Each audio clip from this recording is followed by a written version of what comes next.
Hi everybody, so this is a little video again for the pupils of Upper Arley Primary School that are doing their project on the incredible journey. So these are my bees down in my garden.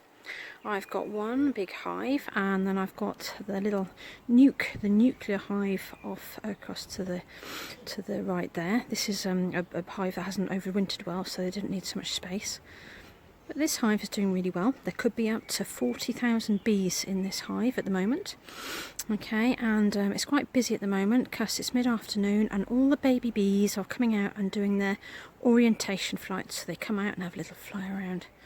So a few facts on the bees' incredible journey. Okay, so these little creatures will fly sometimes up to 6 miles away to go and get honey. And then come back, but mainly they stay within about a mile radius. But what they do is they communicate with their friend bees where the honey is, where the best nectar is, by doing a dance. And they do the little dance, and that dance communicates to their fellow worker bees, which are all female, the direction to go, and then they can go and get the honey. And that what the phrase beeline comes from the fact that when the bees come back, tell their friends which way to go, they can go directly to it, so to make a beeline. Okay, so bees can fly up to 25 miles an hour, but most of the time they're anywhere between 12 and 15. They're slightly slower on the way back to the hive because they're full of nectar, so they're a little bit fatter, so they go a little bit slower.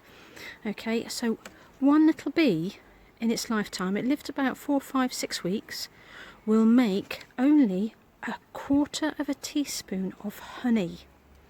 And it takes 2 million flowers to make a pound of honey. So there's a couple of incredible facts for you. So an awful lot of flying for these little guys. They also bring back pollen, and this is made into something called bee bread, which is fed to the larvae. So the larvae are fed the pollen, which makes a really tasty, nutritious food that they can grow. Okay, it takes about 21 days for an egg to then form through into a bee. So there's a couple of facts for you. Okay, and a few more to come. This is a picture of the queen bee.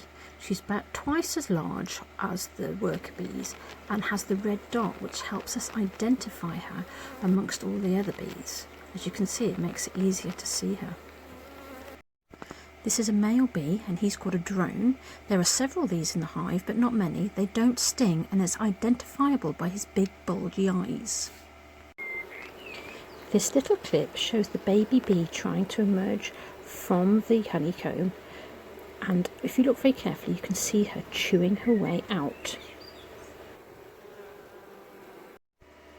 The bees make something called honeycomb, and this is made of wax, and it's lots of little hexagonal shapes that are fitted together in which they store everything. They use it for so many things. For their little baby larvae to grow, the queen lays the eggs in here. They store the bee bread, which is the pollen that they've collected, and in this one you can just get a glimpse of the honey that they're starting to store. Now that honeycomb was taken from a swarm, and this is the bees on that honeycomb, and swarming is another incredible journey that the bees make. One of the most interesting things that the bees do is they swarm. Now this is when the old queen decides that the hive is too small and takes a bunch of her bees off to start a new colony. And this is an example of a swarm that we caught yesterday. And as beekeepers, it's something that we are called out to do, go and collect the swarms. And there could be about 1,000 or so bees in this little lump. Now when you see a swarm of bees, you can find this quite scary, because obviously you might be worried you're going to get stung. But actually when bees are swarming, they are so unlikely to sting you because they are so full of honey. They've gathered as much stores as they can, and are more interested in protecting the queen, looking after her, than stinging anybody. So if you ever see one, don't worry. So what we've done here is we've knocked that little clump of bees down into this little woven basket called a skep, and now we have to wait for about half an hour or so to make sure that all the bees that are flying around have gone in. Hopefully we've got the queen inside, and that means that the bees will all settle in, and when it's all quiet we can wrap it all up and take to settle it into a hive. So when a swarm has rested in a tree such as this one had, what's happened is they're resting for a short while some of the forager bees fly around off and about to try and find a suitable place for them to live. And what will happen is when they found the place, they will then come back to the swarm, pass the message on, and then they will then move off to that new permanent home. So once you've caught a swarm, what you need to do is introduce them to a hive. And the best thing is to do is get the skep and you tip them out. And what they do is they start to march into the hive.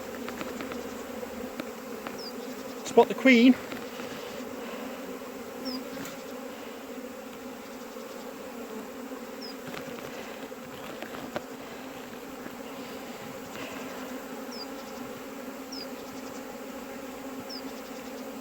And in they march.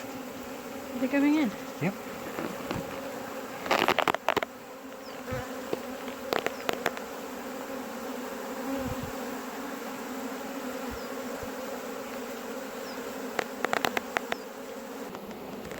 So slowly the bees march into the new hive, and what you can see is happening here is something called fanning. Every hive has its own peculiar scent that's specific for that colony. And what they're doing is they're actually buzzing their wings to send the scent out. So any bees that are stuck out and flying around know that that's where they need to come back home.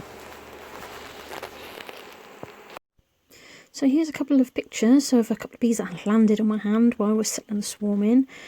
So one flew off, and then I was left with this young lady who stayed and hung around, yeah, eventually decided to stick her tongue out at me. So yeah, it's her long tongue that she would use to get the nectar. So eventually what the bees will do is they'll set up home within the hive, and they'll start, the queen will start to lay eggs, and the worker bees will start to collect honey, and they'll make their home in the hive. So 2 incredible journeys for bees. The one when the worker bees are going out and collecting honey and flying for several miles, several times a day to collect the honey, and also when they go out to make a new colony, another incredible journey to set up a new home.